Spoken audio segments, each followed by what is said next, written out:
आत्मविश्वास ही यशाची पहिली पायरी आहे.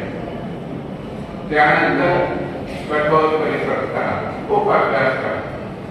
त्यानंतर सातत्य ठेवा. सातत्य म्हणजे रिपिटेशन. आता पूर्वी सरांनी सांगितले की 3 वेळा कोर्स रिपीट होतो. किती महत्वाचं आहे. मग तो मुलगा त्या फॅक्टरीतून बाहेर पडताना चांगलंच पडणार. ते सातत्य ठेवा. त्याचबरोबर तुम्ही संयम सुद्धा ठेवला पाहिजे. एवढं महत्व घेऊन माणसाने ध्येयवादी असावं. माझा विश्वास त्या तळहाताच्या रेषेवर नसून तळहाताच्या आणि मंगलाच्या कष्टावर किंवा संघर्षावर अवलंबून आहे, हे लक्षात ठेवा. आणि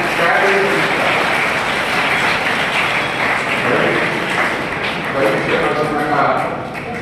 भविष्य आपल्या हातात आहे. भविष्य आपल्या कर्मात आहे. तेव्हा ज्या काही गोष्टी आपल्याला करायच्या आहेत तेव्हा आताच सांगत नाही, कुठल्याही करा आणि तुम्ही तुमच्या जीवनात यशस्वी व्हाल. त्यामध्ये काही शंका नाही आहे. आपल्याप्रमाणे पॉझिटिव्ह थिंकिंग, सकारात्मक विचार, संघर्ष करणे हे पण तेवढेच महत्वाचे आहे. म्हणून आणि संयम पण तेवढाच बाळगला पाहिजे असं मला विद्यार्थ्यांना आवर्जून सांगतोय. एक दोन गोष्टी माझ्या डोळ्यात सांगतोय. अपयश आलं म्हणून खचून जाऊ नका. अपयश ही यशाची पहिली पायरी आहे. लक्षात आलं. अपयश ही यशाची पहिली पायरी.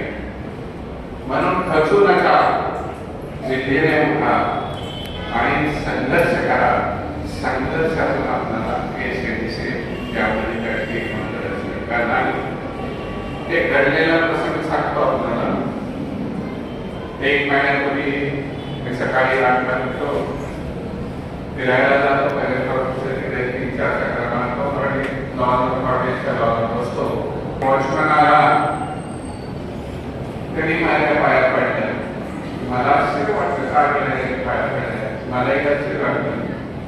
तो म्हणाला की आमच्या मानगावचा राहणार आहे. त्यांनी हिस्ट्री सांगितली. मी मॅट्रिक नापास झालो होतो. वडिलांनी बदलून काढलं होतं आणि वर्गाच्या भरामध्ये 20 फ्रॅक्शन केलं. एंट्री केलो आणि सुदैवाने माझ्या वडिलांनी तुमच्या